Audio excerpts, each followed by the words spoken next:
ചിരിയും സസ്പെൻസും പ്രണയവും സൗഹൃദവും ആക്ഷനും നിറച്ച ബ്രോമാൻസ് എന്ന സിനിമ തിയേറ്ററുകൾ വൻ വിജയം നേടി മുന്നേറുകയാണ്. കേരളം മുഴുവൻ തരംഗം തീർത്തുകൊണ്ടിരിക്കുന്ന ഈ ബ്രോമാൻസ് സിനിമയുടെ കളക്ഷൻ റിപ്പോർട്ട് പ്രൊഡക്ഷൻ ടീം പുറത്തുവിട്ടിരിക്കുകയാണ്. 4 ദിവസം കൊണ്ട് 11 കോടിക്ക് മുകളിലാണ് ചിത്രം വേൾഡ് വൈഡ് കളക്ട് ചെയ്തിരിക്കുന്നത്.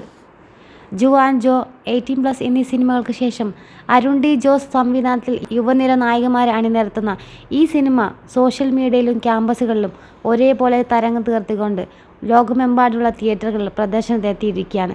മലയാള സിനിമയിലെ യൂത്ത് ഐക്കണുകളായ അർജുൻ അശോകൻ, മാത്യു തോമസ്, സംഗീത് പ്രഭാവ്, മഹിമ നമ്പ്യാർ എന്നിവരും ഈ സിനിമയിൽ പ്രത്യക്ഷപ്പെടുന്നുണ്ട്. ബിനു പപ്പുവിൻ്റെ ശബ്ദവും ബാക്ക്ഗ്രൗണ്ടിലുണ്ട്. കലാഭവൻ, ഷാജോൺ, ശ്യാം മോഹൻ തുടങ്ങിയവരും ചിത്രത്തിലെ പ്രധാന കഥാപാത്രങ്ങളായിരുന്നുണ്ട്. ആഷിഖ് ഉസ്മാൻ തന്നെയാണ് ഈ ചിത്രം നിർമ്മിക്കുന്നത്. അരുൺ ഡി ജോസും തോമസ് പി സെബാസ്റ്റ്യനും രവീഷ് നാഥ് എന്നിവരും ചേർന്നിട്ടാണ് ചിത്രത്തിന് തിരക്കഥയും സംഭാഷണവും ഒരുക്കിയിട്ടുള്ളത്.